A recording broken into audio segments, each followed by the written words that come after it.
O chimarrão, esta maravilhosa bebida dos deuses, herança cultural dos índios, é o ponto de partida do nosso vídeo de hoje. Hoje eu quero falar sobre esta confusão cultural do gaúcho, da forma como ele é visto no resto do Brasil, de um cara que se acha um alemão, uma raça ariana, praticamente um escandinavo nos trópicos, perdido aqui na América do Sul, e que ao mesmo tempo cultua elementos da cultura indígena e da cultura negra. Ele quer apagar essa identidade, ele quer ser um europeu, é por aí, né? Essa imagem que o pessoal tem no Rio Grande do Sul, aí mais para o norte. Ou pelo menos a imagem que eu vejo o pessoal expressando em posts, em memes, em piadas, né, do gaúcho como esse povo que tem muita vontade de ser um bávaro, de ser um tirolês, mas que na verdade é um tupiniquim. Isso, claro, que é uma visão equivocada, é uma visão de quem não mora no Rio Grande do Sul, que não conhece de verdade as nossas raízes culturais e a nossa identidade cultural e étnica, que é um troço mais importante ainda. O ponto de partida para o vídeo de hoje, e esse é um vídeo que eu não faço para os gaúchos, eu faço para ti, que é mais para o norte, que está confuso, que não consegue entender, afinal de contas, quem que o gaúcho é, ou o que ele quer ser, né? Esse vídeo de hoje ele parte de um meme do Dolinho. Olha só essa imagem aí, eu sigo as páginas do Dolinho, cara. É para isso que eu pago a minha internet. Olha aí, ó, tem um gaúcho de bombacha, de lenço, simplesmente horrorizado, porque ele descobriu que o chimarrão é coisa de índio, não é coisa de alemães, nórdicos de olho azul. Aí esse meme, claro que ele foi criado por alguém que não é gaúcho, né? Porque se o cara fosse gaúcho, ele ia saber que isso aqui não faz o menor sentido. Isso aqui não faz sentido por uma razão muito simples. O gaúcho que se identifica como alemão, como italiano, ele não é o mesmo gaúcho esse de bombacha com um chimarrãozinho na mão. Ele não é. Ele até pode ser, hoje em dia, por uma questão de osmose cultural, mas ele não é originário da mesma cultura. Para tu entender, eu vou contar a história do meu estado, do Rio Grande do Sul. Mas eu vou contar de uma forma bem didática, simples. O que era o Rio Grande do Sul no esquema do Brasil colonial, lá na época dos portugueses? No começo não era nada, porque o Rio Grande do Sul ficava na possessão espanhola, isso de acordo aí com o Tratado de Tordesilhas. Só que depois os portugueses se expandiram para o sul, tomaram ali aquela região de Laguna, em Santa Catarina, e a partir dali começaram a vir cada vez mais para o sul, tomar conta de bacias hidrográficas importantes, como o Rio Uruguai, tentaram ficar com o Rio da Prata, Lagoa dos Patos, né? Tem toda essa coisa de ocupação de terra da colonização portuguesa. O Rio Grande do Sul não era realmente interessante para Portugal do ponto de vista econômico, porque o nosso estado é muito frio e não dá para plantar cana-de-açúcar. E a cana-de-açúcar, tu sabe que ela era o grande produto do Brasil colônia. Deve ter estudado na escola, aquele negócio de senhores de engenho, papapá, papapá. Então não dava para plantar cana-de-açúcar, mas era importante ter gente aqui. O pessoal veio para cá criar gado, e aí tinha espanhol e veio português, e aqui encontraram um monte de índios. E como a colonização portuguesa ela tinha como fundamento de ocupação da terra o latifúndio, a concessão de latifúndio para os colonizadores portugueses e tudo mais, no latifúndio tu tem a necessidade de trabalho escravo. Então eles começaram a importar africanos, começou a chegar os negros, né? E isso no século XVI, XVII, é coisa bem antiga. E aí, nesse canto esquecido do Brasil português, longe dos centros econômicos e políticos da colônia, começou a surgir uma cultura. Uma cultura com elementos indígenas, com elementos portugueses e espanhóis, né, elementos brancos da Península Ibérica, e com elementos negros. Uma espécie assim de um caldeirão de raças, né? Adoro essa expressão, caldeirão de raças.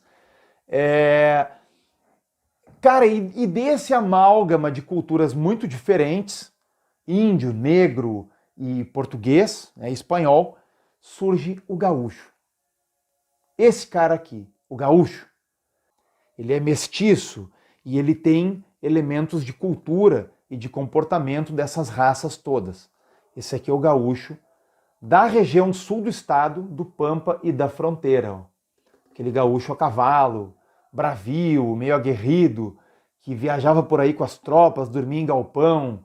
Esse cara que toma chimarrão como se fosse, sei lá, como se fosse água. É água na realidade, mas tem a planta, né? O cara toma chimarrão para não ter que tomar água pura e tal. Esse cara, ele é uma amálgama de várias culturas e de várias raças. E quem cultua esse gaúcho não esconde esse caráter multiétnico e multicultural. Ele não esconde. A cultura gauchesca, ela se assume como uma cultura originária, pelo menos do português, do índio e do negro. E com outras contribuições também. E esse culto a essa diversidade, ele aparece até nas músicas. Eu tenho aqui uma música dos Fagundes chamada Origens, que eu não vou tocar no vídeo, vou colocar o link na descrição, porque senão todos os milhões de reais que eu ia ganhar com esse vídeo, eles vão lá para o Neto Fagundes, que já tem mais dinheiro do que eu, né? Então, beleza. Esse é o gaúcho típico. Sul do estado, campanha e fronteira. Branco, negro e índio, tudo ao mesmo tempo, e ele não se diz europeu. Ele diz que ele é um índio, meio branco, meio negro, ele é isso aqui, ele é o gaúcho. Né? Muito bem, essa criatura típica da região. E também do Uruguai, né? Desses lugares aqui perto e tal. Bom, enquanto surgia este gaúcho nos séculos XVI, XVII, XVIII e início do XIX, o norte do nosso estado, a região da Serra, que é um lugar de terreno acidentado, o clima é mais frio, né? Ele estava meio vazio de colonização. Ele não tinha colonização branca. Ele tinha os índios, mas os índios estavam morrendo rapidamente por conta das doenças trazidas pelo europeu e tal. E a partir da década de 1830 começa a chegar no Brasil uma série de ondas migratórias da Europa. E o governo imperial brasileiro começa a fazer uma campanha na Europa. Diz, olha, vocês estão mal aqui, vocês são todos pobres, mas tem lá um lugar onde vocês podem comprar terra barata e viver melhor. E esses caras começam a vir. Os primeiros que chegam aqui são os alemães, aqui no Rio Grande do Sul. Eles chegam na década de 1830, 1840, e eles começam a colonizar uma região que estava vazia, ali para o norte de Porto Alegre.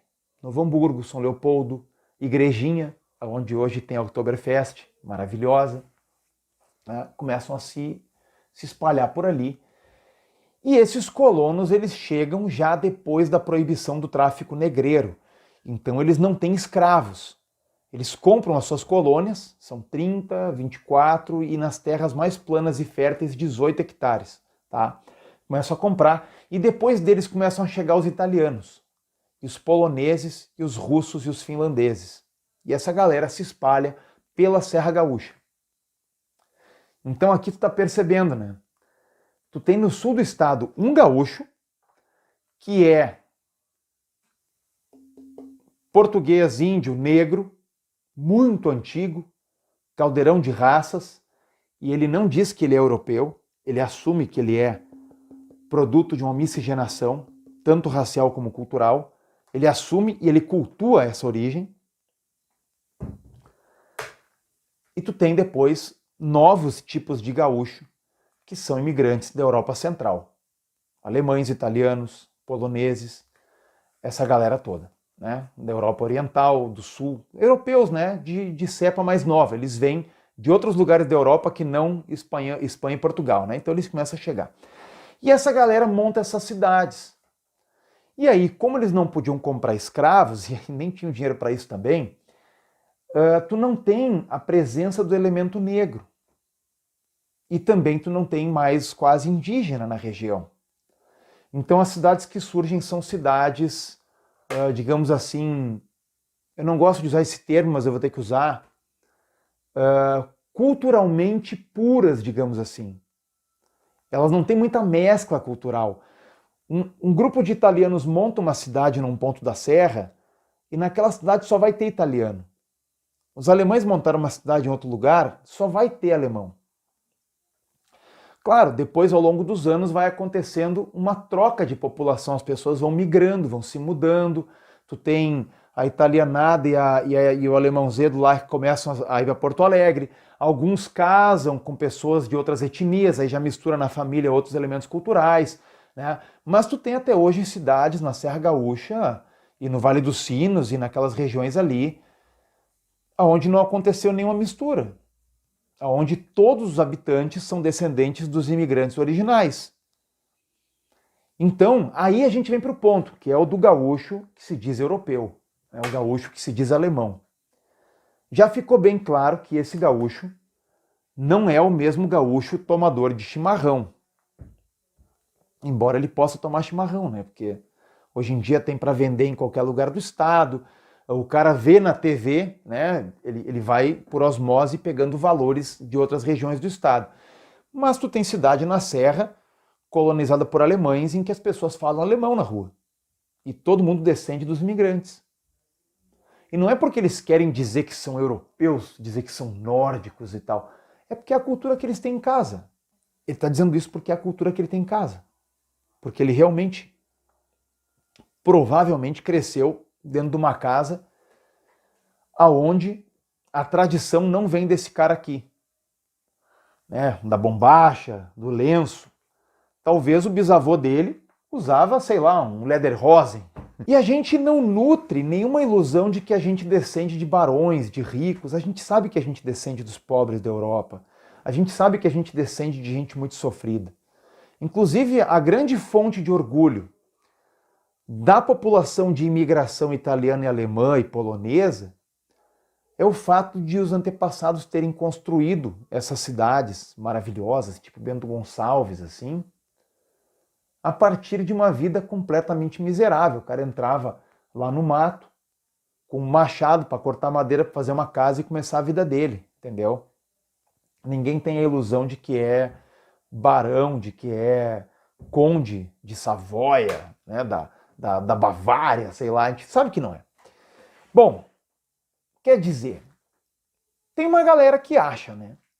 E aí nós vamos pro problema, o que caga com a imagem do gaúcho? É uma meia dúzia de cara que a gente aqui no Rio Grande do Sul tira sarro, e quando eu digo cara, quero dizer homem, mulher, todo mundo, que é uma galera que se acha assim a raça ariana nos trópicos, né? Que se for lá na Alemanha participar daquelas passeatas de neonazista, vai apanhar, como já aconteceu inclusive com os bolivianos aí que achavam que eram arianos da Bolívia.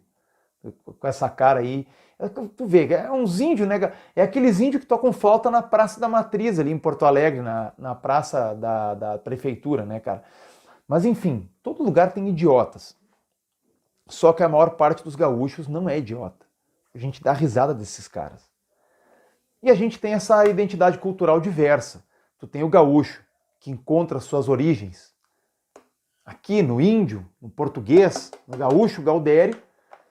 E tu tem, sim, o gaúcho que encontra suas origens de forma legítima, sem nenhuma enganação, um imigrante lá, cervejeiro, tomador de vinho, que só foi encostar a mão no chimarrão porque foi para Porto Alegre e começou a namorar alguém que tomava isso aqui. Tá, galera, é isso aí. Espero ter desmistificado aí essa questão do gaúcho, das gauchices, das várias tradições tradicionais do gaúcho e explorado um pouco da nossa rica história. E, mais uma vez, eu tenho a oportunidade de dizer que eu sou feliz porque eu sou filho das duas tradições diferentes aqui do nosso estado, Serra e Campanha também, fronteira. E é muito legal porque a maior parte de nós é filho desse amálgama de coisas e a gente cultua essa diversidade. Era isso, muito obrigado pela tua audiência, até um próximo vídeo, se inscreve no canal, abração!